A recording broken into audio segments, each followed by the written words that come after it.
Hello, and welcome to Money Matters TV. My name is Michael Verrill, and I'm the Vice President of Strategic Development with the Sharp Financial Group.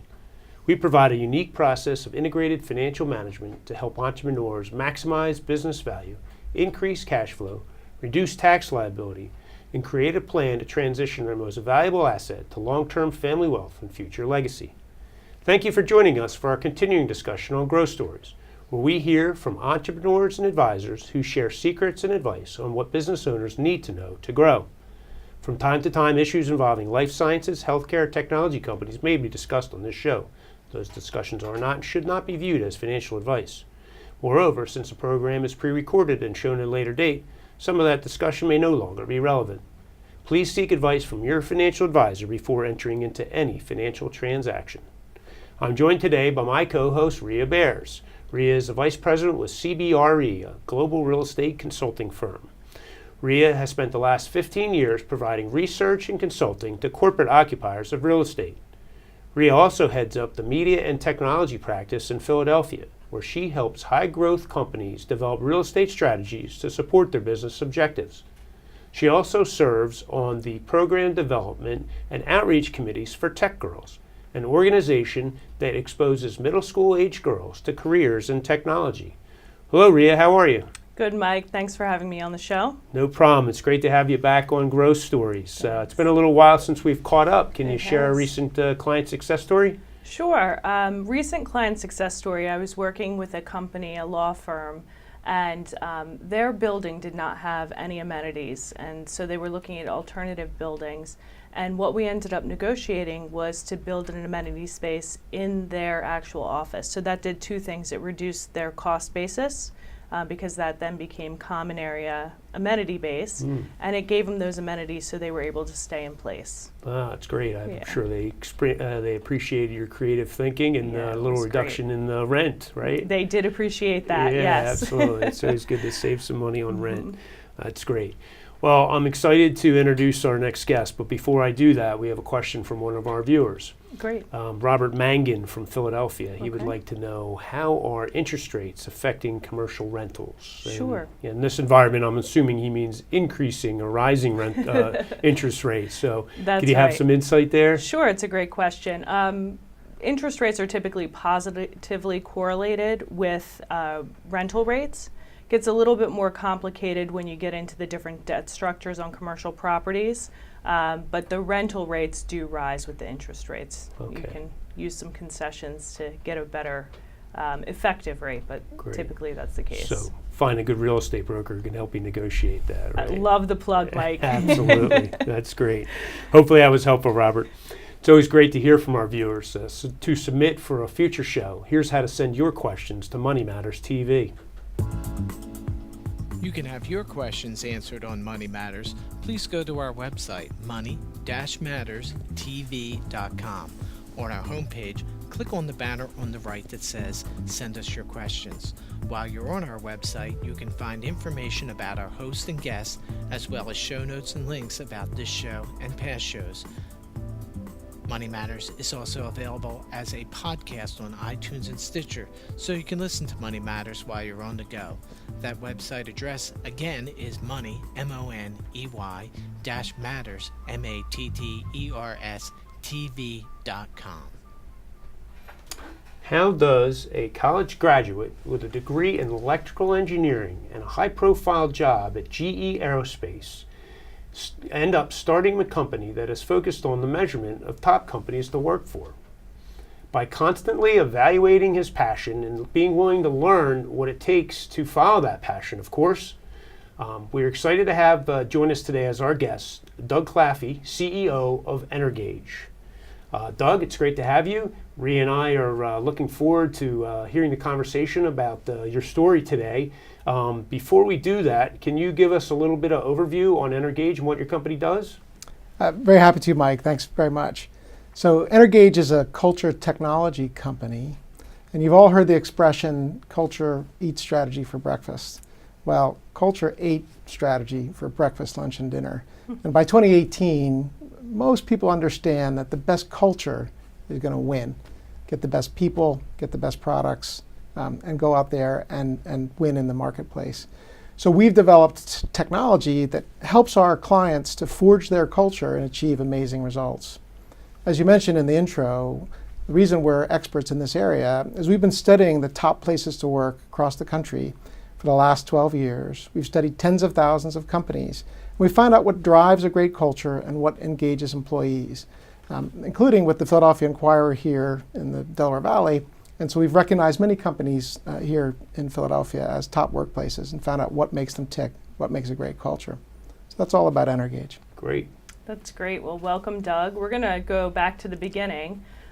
You started your career at GE Aerospace. Yeah. Was this your dream job when you started? No. I wouldn't say it was a dream job, but I knew I wanted to be an engineer. Okay. Dad was an engineer, loved science and math and programming. And so that was a lot of my passion. But I wasn't sure what flavor of engineering that I wanted to be in. So I started out my summer internships, and I'm a big fan of summer internships because they can help you figure out what you want to do in life. It helped me with that. But I worked in the chemical industry, and I worked with some really dangerous chemicals, and I figured out that that was not the business for me. Mm-hmm. And so that was the move into GE was almost completely by random. And so I was out skiing with a friend of mine from high school, and I happened to ride up on the ski lift with his dad, who was skiing with him, and he said, "What are you doing this summer?" And I said, "Well, I'm trying to figure that out. I don't want to do this chemical thing anymore." And he said, "Why don't you come work for GE?" And I said, "Sounds interesting. What would that, what kind of work would I be doing?" And he said, "I can't tell you."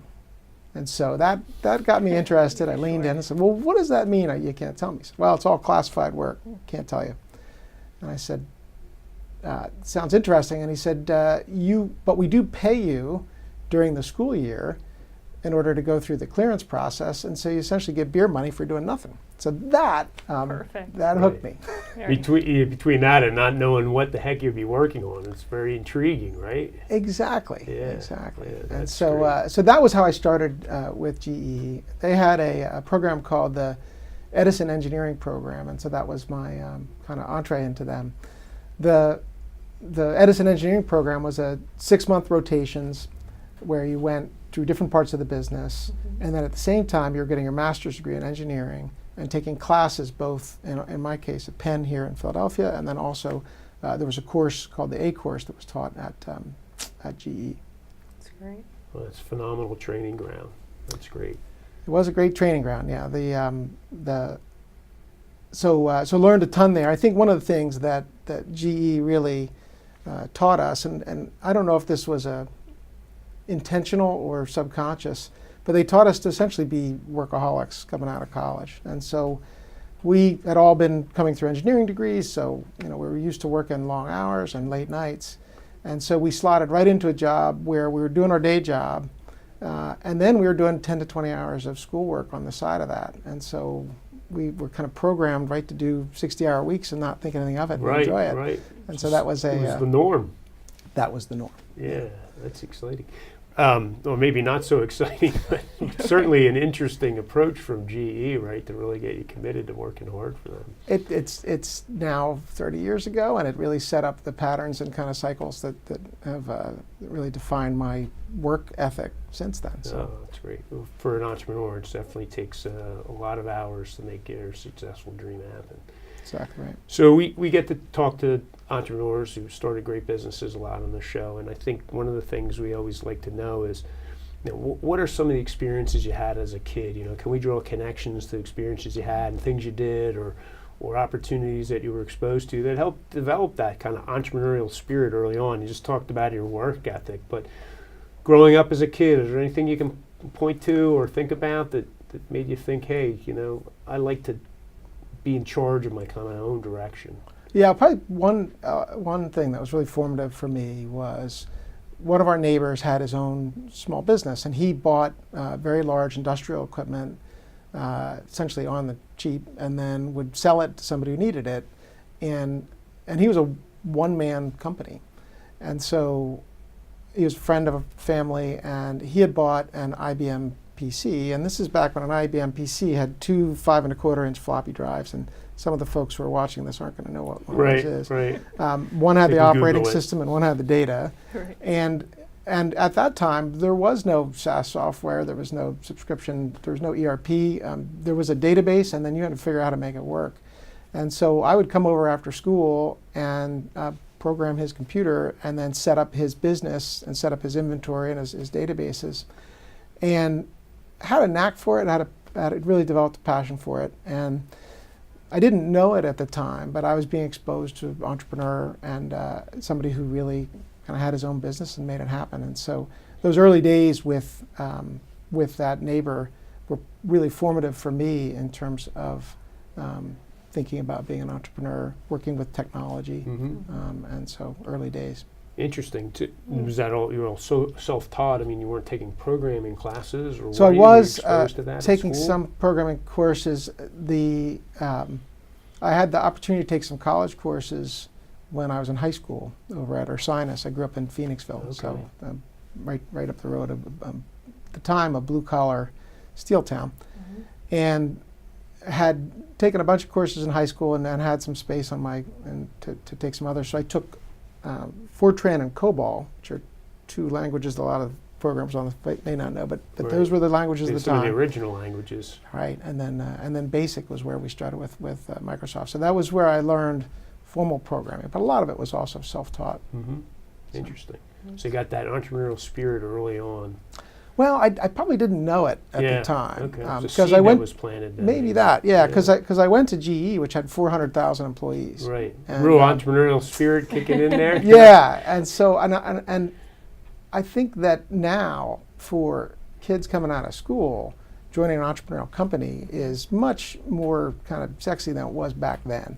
Back then, you wanted to go to a big name company. Yeah. I guess the equivalent now would be a Google or Facebook, but you wanted to go to a GE and get that experience, and then take it where you're going to take it. That's plugged in almost for your lifetime career, right? I mean, even if you don't spend your whole life at GE's, plenty of people recruit, like GE or IBM, they recruit those Right. folks, in big corporate environments. Exactly right. And so, and some of my friends are still there, although the element they were in was sold and bought, but they're still in the same kind of Right. having moved up in that organization.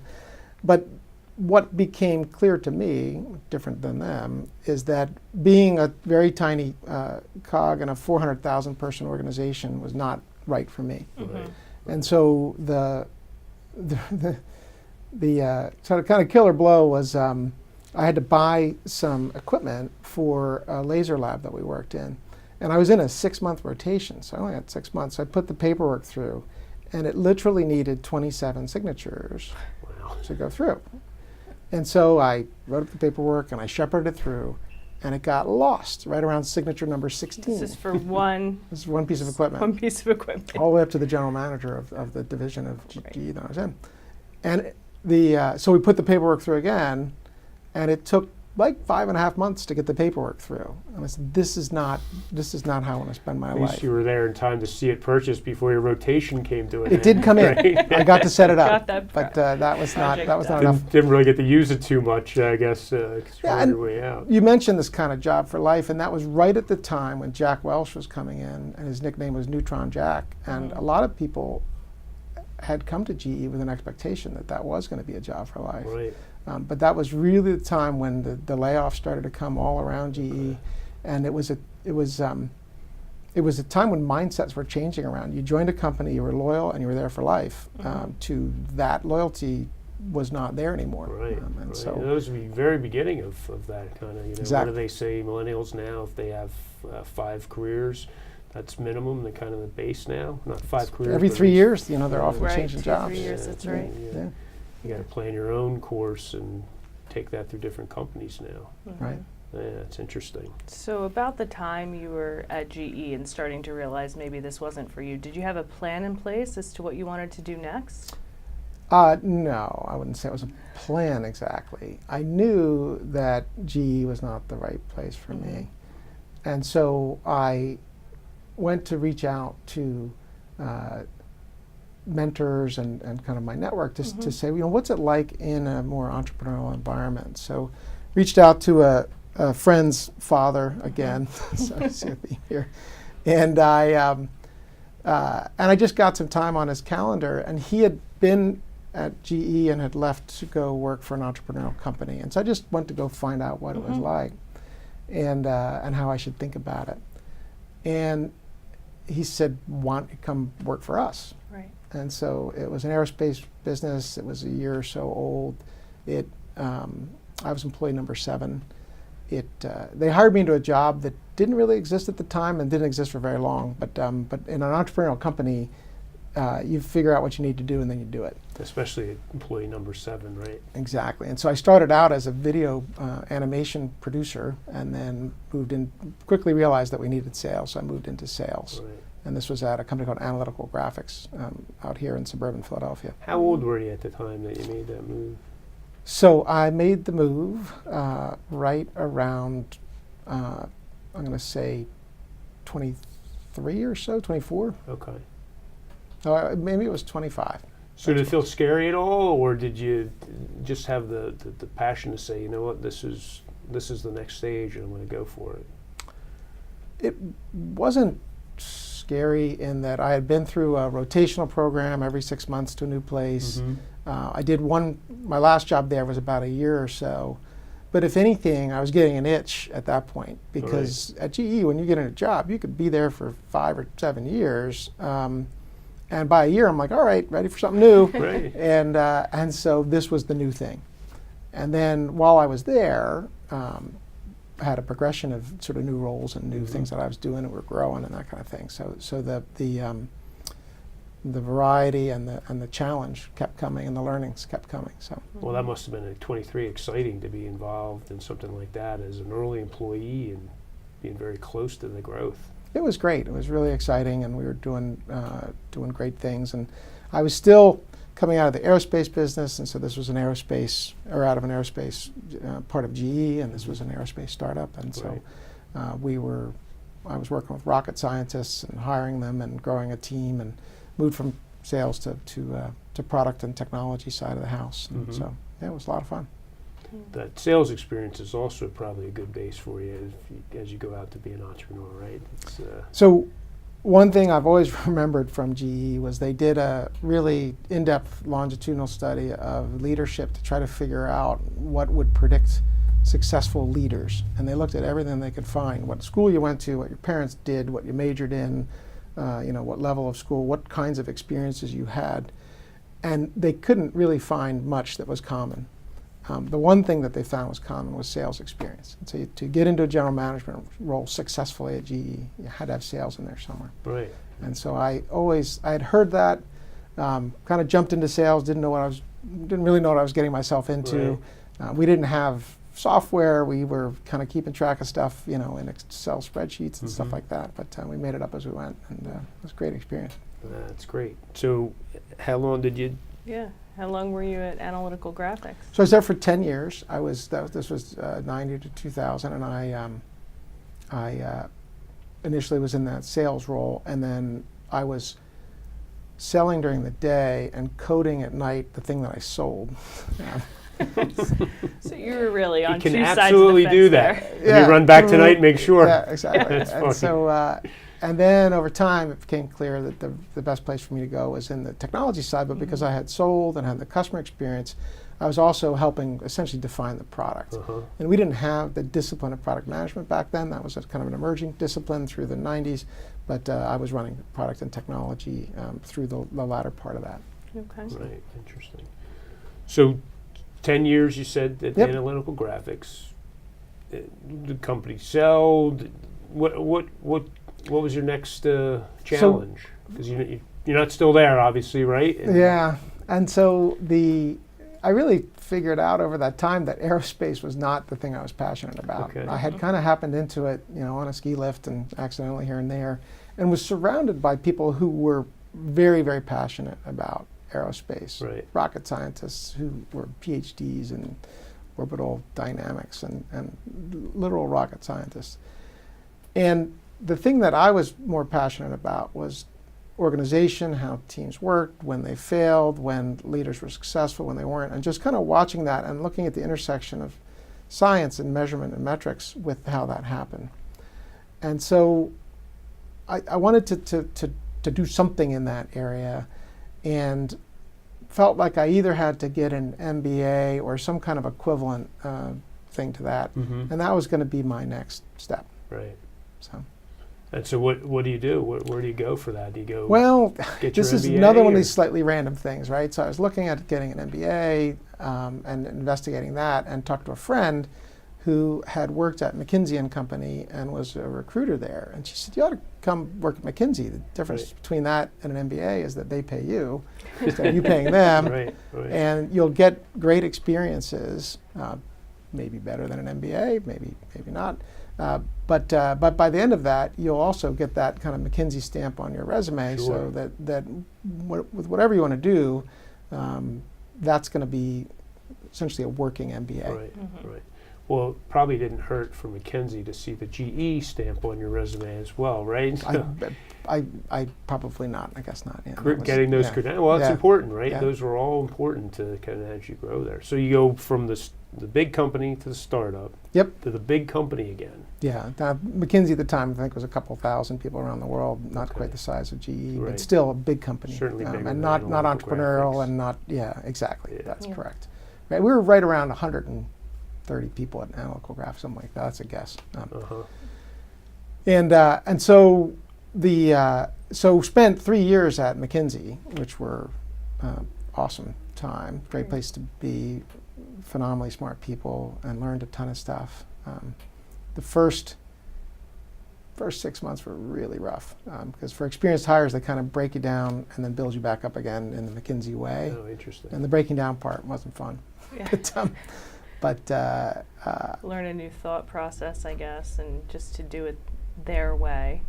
had to be their way. And so you would do things like practice leaving a synthesized summary of where the engagement was for a director on a voicemail, back when people used voicemail. And you do it over and over again until you got it Succinct. clear to the point, succinct, Right. exactly. Wow. And so that was a different way of thinking. Their whole methods around problem solving and how they define the problem, break it down, form a hypothesis, go out and test it. That was all new for me in terms of ways of thinking about business. And then as a general consultant, I'd be dropped into a marketing problem, a strategy problem, an operational problem, and that was the way they did things.